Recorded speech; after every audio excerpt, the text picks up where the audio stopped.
Hello students, welcome to my small YouTube channel the coding den. আজকে আবার এসেছি নতুন আরেকটা টপিক নিয়ে, জাভা রিলেটেড। সেটা হচ্ছে ক্লাস অ্যান্ড অ্যাক্সেস স্পেসিফায়ার। তো জাভাতে আমরা জানি যে Java is an object oriented programming language, so without creating class we can do nothing in Java. তো তার জন্য আমাদের কি শিখতে হবে? অবশ্যই ক্লাস কিভাবে তৈরি করে সেটা আগে শিখতে হবে, আর তার সাথে শিখতে হবে ক্লাসের জন্য যে অ্যাক্সেস স্পেসিফায়ারগুলো লাগে সেইগুলো। তো চলো সময় নষ্ট না করে শুরু করে দিই। ফার্স্ট কোয়েশ্চেন এখানে আমার হচ্ছে, হোয়াট ইজ ক্লাস? ক্লাস কি সেটা ডেফিনেশনটা আমরা আগে পড়ে নিই। A class is a blueprint that determines or defines the similar type of object. এখানে অবজেক্ট কি? অবজেক্ট হচ্ছে একটা রিয়েল লাইফ এন্টিটি যেগুলো একসাথে মিলে একটা ক্লাসের আন্ডারে লেখা হয়, বা একটা ব্লু প্রিন্টের আন্ডারে লেখা হয়, যেটাকে ক্লাস বলা হয়। সেই ক্লাসের আন্ডারেই আমরা যখন নতুনভাবে প্রোগ্রামিং শিখবো জাভাতে, দেখেছো হয়তো তোমরা যে প্রথমেই কিন্তু আমরা ক্লাসটাই লিখে তার আন্ডারে সমস্ত ভ্যারিয়েবল নেম, মেথডস, কনস্ট্রাক্টর সব কিছু লেখা হয়। ঠিক আছে, এইটাই হচ্ছে আমার ক্লাসের ডেফিনেশন, যেটা হচ্ছে class is a blue print of similar type of object. এরপরে হচ্ছে যে সিনট্যাক্স বা ক্রিয়েটিং ক্লাস, কীভাবে আমরা ক্লাসটা ক্রিয়েট করব, প্রোগ্রামিংয়ে আমরা কীভাবে লিখবো সেটাই চলো দেখে নিই। To create a class we use the keyword class. Class is a predefined keyword available in Java that is followed by a class name. এই ক্লাস নেমটা যখন আমরা দেবো তখন কিন্তু আমাদের একটা জিনিস মাথায় রাখতে হবে, যে কোনো প্রিডিফাইন্ড কিওয়ার্ডের সাথে যেন ম্যাচ না করে। তো এই সিনট্যাক্সটা কি না, প্রথমে হচ্ছে অ্যাক্সেস স্পেসিফায়ার, তারপরে হচ্ছে ক্লাস কিওয়ার্ড, দেন একটা ক্লাস নেম দিয়ে তার আন্ডারে ওপেনিং ক্লোজিং কার্লি ব্রেসেস, এবং তার মধ্যেই আমরা কিন্তু স্টেটমেন্টগুলো লিখবো according to our programming requirements, আর সেটাকে বলা হচ্ছে একবারে বডি অফ দ্য ক্লাস। এরপরে আসছি কি না অ্যাক্সেস স্পেসিফায়ার। এই অ্যাক্সেস স্পেসিফায়ার ব্যাপারটা কি সেটা আমরা চলো দেখে নিই। প্রথমে আমরা অ্যাক্সেস স্পেসিফায়ারের ডেফিনেশন শিখবো, অ্যান্ড দেন কতগুলো টাইপের অ্যাক্সেস স্পেসিফায়ার জাভাতে অ্যাভেলেবেল আছে সেগুলো দেখব, এবং কিভাবে কাজ করে সেটাও আমরা দেখব। আজকে আমি পুরোটাই তোমাদের থিওরিটিক্যাল ডেফিনেশনগুলো বলবো, থিওরির কনসেপ্টটা ক্লিয়ার করবো, এবং নেক্সট ভিডিওতে আমি কিন্তু তোমাদেরকে প্র্যাকটিক্যালি এগুলো অ্যাক্সেস স্পেসিফায়ারের ইউজগুলো করে করে দেখিয়ে দেবো।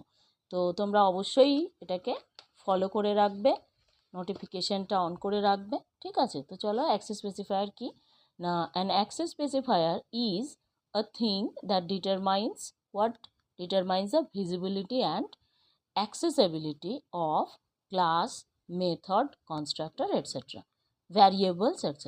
ঠিক আছে, এইটা হচ্ছে অ্যাক্সেস স্পেসিফায়ার। মানে কি, যে কোন ভ্যালুগুলো কতটা ভিজিবল হবে, কে অ্যাক্সেস করতে সেই ভ্যালুগুলোকে পারবে, কে পারবে না, সেই রুলটাকে সেট করে হচ্ছে অ্যাক্সেস স্পেসিফায়ার। জাভাতে জেনারেলি 4টে টাইপের অ্যাক্সেস স্পেসিফায়ার আছে। কি কি? পাবলিক, প্রাইভেট, ডিফল্ট আর প্রোটেক্টেড। তো প্রথমে কি আছে? প্রথমে হচ্ছে আমার পাবলিক লেখা আছে। তো পাবলিকটা আগে দেখে নিই। পাবলিক অ্যাক্সেস স্পেসিফায়ার হচ্ছে, it can be accessed from everywhere, the file name and the class name should be same. আচ্ছা, এই দুটো জিনিস বলে দিই। পাবলিকলি যখন কোনো কিছুকে আমরা ডিক্লেয়ার করবো যে এটা পাবলিক, তখন কিন্তু সেটা সর্বসাধারণের জন্য অ্যাক্সেসেবল হয়ে যায়, মানে it is used by all. ঠিক আছে, তো সিমিলারলি যদি কোনো অ্যাক্সেস স্পেসিফায়ারকেও আমি পাবলিক ডিক্লেয়ার করি, তাহলে আমাকে কিন্তু সবাই এটা অ্যাক্সেস করতে পারবে, সেখানে কোনো লিমিটেশন থাকবে না। শুধু একটাই রুল আমাকে মেনটেন করতে হবে, সেটা হচ্ছে যে যদি ক্লাস নেম আমি ধরো অ্যাড দিয়েছি, তাহলে সেই জাভা ফাইল নেমটাও আমাকে অ্যাড দিতে হবে।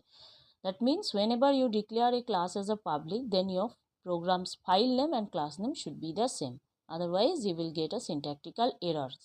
ঠিক আছে, এটা তোমাদের মাথায় রাখতে হবে। নেক্সট কি পাচ্ছি আমরা? নেক্সট পাচ্ছি প্রোটেক্টেড। প্রোটেক্টেড জিনিসটা, টার্মটা আমরা জেনারেলি কি জানি, মানে রাদার দ্যান জাভা, প্রোটেক্টেড মানে কি, যে কেউ তোমাকে কিছু পার্টিকুলার কন্ডিশনে প্রোটেক্ট করে রাখছে। কিছু কিছু জায়গায়, সব জায়গায় সবসময় যে প্রোটেক্টেড তা নয়, কিন্তু কিছু জায়গায় অবশ্যই তুমি প্রোটেক্টেড। এটা হচ্ছে আমাদের জেনারেল লাইফে হয়ে থাকে, যেখানে কিছু কিছু জায়গায় অ্যাক্সেসিবিলিটি আছে, কিছু জায়গায় নেই। তো এখানেও সিমিলারলি প্রোগ্রামিং সিনারিওতেও দেখি কি লেখা আছে না, it can only be accessed within the same class to which the class methods belong, within its subclass and within its classes of same package. তার মানে কোথায় কোথায় অ্যাক্সেসিবিলিটিটা আমি পাবো? প্রথমত, যে ক্লাসে ওটা রয়েছে সেই ক্লাসের মেথড, ভ্যারিয়েবল, কনস্ট্রাক্টর, এগুলোতে অ্যাক্সেসিবিলিটি আছে। সেম প্যাকেজের মধ্যে রাখা ক্লাসের মধ্যে অ্যাক্সেসিবিলিটিগুলো আছে। আর আছে ইনহেরিটেন্স রিলেশনশিপ বা পেরেন্ট চাইল্ড রিলেশনশিপ আছে যেরকম, মানে একটা সাব ক্লাস একটা সুপার ক্লাস এরকম রিলেশনশিপ থাকলে সেখানেও কিন্তু অ্যাক্সেসিবিলিটি আছে। এই সমস্ত জায়গায় কিন্তু প্রোটেক্টেড অ্যাক্সেস স্পেসিফায়ারটা ইউজ করতে পারবে। এরপরে নেক্সট হচ্ছে আমার ডিফল্ট মানেই জানো যে ডিফল্ট ব্যাপারটা মানেটা কি? ডিফল্ট মানে হচ্ছে কোনো কিছু না করেই যেটা আলাদা করে কিছু ইউজ করতে হয় না বা বানাতে হয় না, সেটাই হচ্ছে ডিফল্ট। তো সেই রকম জিনিস ধরো, if we do not specify any access specifier or access label, then such class will be accessible from inside the same package. যদি আমি কোনো কিছু আলাদা করে মেনশন না করি ক্লাস নেমের আগে, তাহলেই কিন্তু সেটা ডিফল্ট হয় এবং সেটা অবশ্যই সেম প্যাকেজের মধ্যে অ্যাক্সেসেবল হয়েই যায়। ঠিক আছে, এরপরে আসছে প্রাইভেট। যেটা প্রাইভেটটা কি? প্রাইভেট মানে হচ্ছে নামটা শুনে বোঝে যে আমরা কোনো প্রপার্টিকে কখন প্রাইভেট বলি বা কোনো জিনিসকে কখন প্রাইভেট বলি, যখন সেইটার অ্যাক্সেসিবিলিটিটা শুধু আমার জন্য থাকবে, তখন আমার কাছেই সেই জিনিসটা প্রাইভেট হয়ে যায়। সেটা আমার কোনো গাড়ি হোক, আমার কোনো গোল্ড অ্যাক্সেসরি হোক, আমার কোনো ব্যাঙ্ক অ্যাকাউন্ট হোক, যাই হোক। তো সেই রকমভাবে এখানেও যদি কোনো ভ্যারিয়েবল, মেথড, কনস্ট্রাক্টর এগুলোকে বা ক্লাস কারকে প্রাইভেট করি, সেক্ষেত্রে আমরা কি করব? শুধুমাত্র অ্যাক্সেসিবিলিটি ওই ক্লাসের মধ্যে থাকা সমস্ত মেম্বারগুলোর জন্যই কিন্তু প্রোভাইড করা হবে, আদারওয়াইজ নয়। তো এই হচ্ছে আমার অ্যাক্সেস স্পেসিফায়ারের পুরো ডেফিনেশনটা এবং থিওরিটিক্যাল কনসেপ্টটা। আশা করি তোমরা বুঝেছো। এবার আমি একটা সামারি জাস্ট এখানে দিয়ে দিয়েছি, এটা আমি তোমাদেরকে একটু দেখিয়ে দিচ্ছি যে কীভাবে কী করবে। না কী কী আছে দেখো, অ্যাক্সেস স্পেসিফায়ার নেম এবং কোনটা কোথায় কীভাবে ফ্লেক্সিবিলিটি প্রোভাইড করে সেটা দিয়েছি। সেম ক্লাসের জন্য, সেম প্যাকেজের জন্য, সাব ক্লাসের জন্য, আর হচ্ছে আদার ক্লাসের জন্য কোনটা কি আছে। না প্রাইভেটের জন্য হচ্ছে দেখো শুধুমাত্র সেম ক্লাস, বাকি কিন্তু কোনোটাতেই নেই। তারপরে লিখেছি কি ডিফল্টের জন্য হচ্ছে সেম প্যাকেজ হবে, সেম ক্লাস হবে, কিন্তু সাব ক্লাস বা আদার ক্লাসের জন্য কিন্তু নেই। তারপরে হচ্ছে প্রোটেক্টেডটা বলেছিলাম সার্টেন রুলসে ওটা অ্যাক্সেসিবিলিটি দেবে, তাহলে সেম ক্লাস সেম প্যাকেজ এগুলোতে অবশ্যই হবে, সাব ক্লাসে হবে কিন্তু আদার ক্লাসে নয়। আর পাবলিক হলে কিন্তু অল ইন অল। ঠিক আছে, এই হচ্ছে পুরো অ্যাক্সেস স্পেসিফায়ারের সামারিটা। এই লিস্টটা তোমরা পজ করে করে খাতায় লিখে নেবে, কারণ এটা তোমাদের সামারাইজ ওয়েতে পড়তে অনেক বেশি হেল্প হয়ে যাবে। আশা করি এই ভিডিওটা তোমাদের জন্য হেল্পফুল হয়েছে। যারা জাভা শুরু থেকে শিখছো তাদের জন্য কিন্তু এটা খুব ইম্পর্ট্যান্ট একটা টপিক।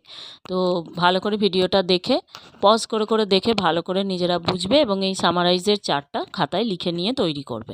ঠিক আছে, তো যদি আমার ভিডিও তোমাদের ভালো লাগে তাহলে অবশ্যই শেয়ার করো, সাবস্ক্রাইব করো, কমেন্ট করো আর নোটিফিকেশান অন করে রেখো, যাতে সবার আগেই আমার ভিডিওগুলো তোমরা পেয়ে যাও এবং তোমাদের জন্য সেটা অনেক বেশি ইউজফুল হয়ে যায়।